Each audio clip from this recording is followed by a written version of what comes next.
Title: डरावने परिप्रेक्ष्य। कम रोशनी वाले कमरे में प्रकाश का एकमात्र स्रोत एक धूल भरे लकड़ी की मेज पर झूलता हुआ मोमबत्ती था।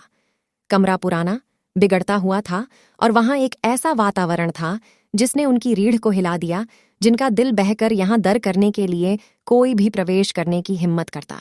यह उफान बिकाने वाला पुराना मैंशन था जिसके बारे में पीछे के समय के लिए हुआ करते थे। इसका कहना था कि यह शापित है, पीड़ित आत्माओं द्वारा बसा हुआ है और यहाँ के सबसे बहादुर आत्माएं भी डरती थीं। कहानी छोटे, घने, जड़ी जंगल में डूबे हुए रेवनवुड नामक छोटे और मिलकर बसे गांव से शुरू होती है। गांव का इतिहास और भयंकर किस्सों के लिए प्रसिद्ध था। पुराने वुड मैंशन भी उनमें से एक किस्सा था और वह गांव के इतिहास पर लंबी छाया डालता था। मैंशन की कहानी 19वीं सदी में वापस जाती है, जब यह एक प्रमुख जागीरदार के द्वार आवास बन गया था और इसमें रहने वाला रहस्यमय स्टोकर परिवार था। पितृश्री विक्टर स्टोकर को अन्याय की बजाय अजीबोगरीब अनुष्ठानों का और प्रतिषेधित वस्त्रकारण का दीवाना होने के लिए जाना जाता था। अफवाहें फैलाती थीं कि उसने काली शक्तियों के साथ एक समझौता किया था, जिसने उसे अपनी आत्मा की कीमत पर अत्यधिक शक्ति प्राप्त की थी। मैंशन एक अजीबोगरीब प्रयोगों और अव्यक्त भयों का केंद्र बन गया था।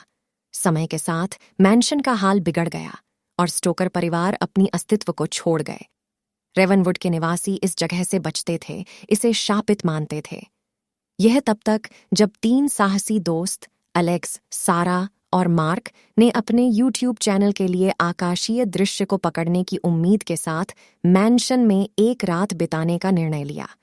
वह रात वह चुनी थी जो अंधकार ने ढंक लिया था, एक बेताब माहौल को जोड़ते हुए, जिसके साथ ही मैंशन का अजीब अंदाज बढ़ गया।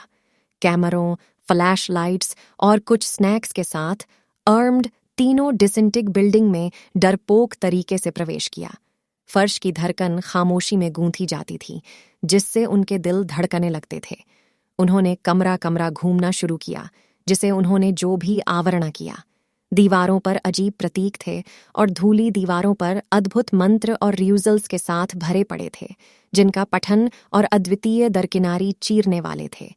जैसे जैसे वे मैंशन के अंदर बढ़ते गए, हवा ठंडी हो रही थी और हर कोने में छायाएं नृत्य कर रही थीं।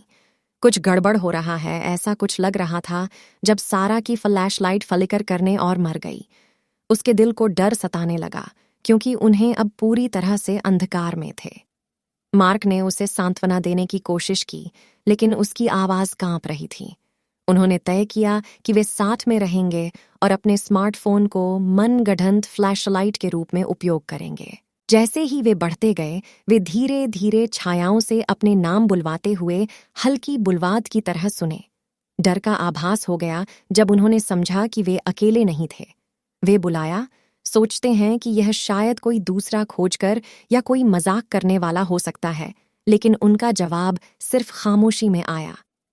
जब वे मैंशन की लेबिरिंथाइन मैंशन में और गहराई में खोते गए, तब उनके मानसिक दिशा का एहसास होने लगा।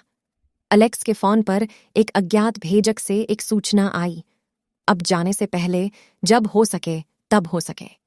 सूचना ने उनके साइड में अंदर से ठंडी लगने का भावना दिलाया और उन्होंने जान लिया कि कुछ बहुत गलत हो रहा है। अंधकार की पूरी तरह से वे मैंशन के गहरे गुप्त कमरे में पहुंच गए।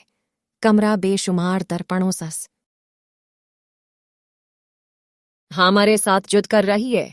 लाइक, कमेंट और सब्सक्राइब करना न भूलें, ताकि आप हमसे जुड़े रहें और कोई अपडेट ना छोड़ें।